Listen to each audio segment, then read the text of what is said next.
Matt Moscona joining us from ESPN Radio Baton Rouge and New Orleans. Catch him on his show after further review, breaking down LSU, number 19 in the initial college football playoff rankings, taking on number 2, Alabama in Tuscaloosa. So the team, or more specifically the defense for LSU, that made that a 0-0 game with 9 or 10 minutes left in the game. The only college football game that went that deep into the game last season, scoreless, that defense isn't around this year. Well, a lot of those guys are. Jamal Adams is gone. Obviously, Tre'Davious White is gone. Devin Godshaw is gone.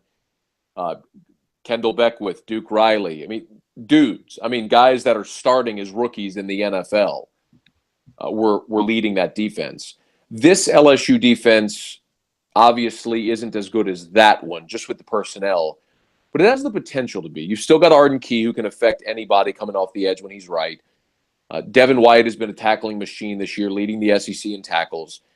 You've had some young guys emerge on the defensive line. I think Rashard Lawrence is probably a little-known name in the SEC, but is one of the best defensive linemen in the conference. He's just young and has battled some injuries. But LSU's secondary gives them a chance, Mark, because secondary is by far the strongest unit on LSU's team. So if they go cover man on the outside and try to stop Alabama's run with numbers, because they're not stopping Alabama's run hat on a hat. They've got to do it with numbers. Then they have a chance to get some stops, maybe force a turnover, get a short field. But that's what it's going to take. Personnel-wise, it's not the same defense as a year ago, but they do have a strength where they can make Jalen Hurts try to beat them throwing the football. And I think that's something that at times in his career, Jalen Hurts has struggled to do. So contain Hurts, stop the run with numbers, try to defend and win one-on-one battles in the secondary. That's LSU's recipe defensively. On the flip side, Matt, have you seen anything out of Alabama this year that would give you reason to believe that LSU can pull that off? Sure, yeah. I mean, Alabama's running for 300 yards a game. They're the best running offense in the country. But LSU has able-bodied talent in their front seven. They just have to do it with numbers. So I'll go back to the point. If you put Kevin Tolliver or Greedy Williams man on Calvin Ridley, they can win that matchup. I mean, all due respect to Ridley, he's a fantastic player and he's going to be a really good NFL receiver. But LSU has guys that are going to be NFL cornerbacks, and they can win one-on-ones.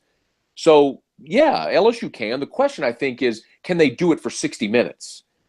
Can their defensive front hold up if Alabama ends up running 75, 80 plays in this ballgame? If LSU's offense keeps getting 3 and outs, LSU's not going to run 12 deep on the defensive line like Alabama can. So if Gilmore and Lockature and all of those guys that make up that defensive front are on the field for 75, 80 plays, then I think what you're going to see is late in the game, Alabama just asserting itself on the ground. But yeah, I mean, LSU with numbers can stop the run. I don't think they can go win with 7 in the box, winning a hat-on-a-hat type of matchup. But if they cover in the secondary, stop the run with numbers, they can absolutely execute that. They have the personnel to do it.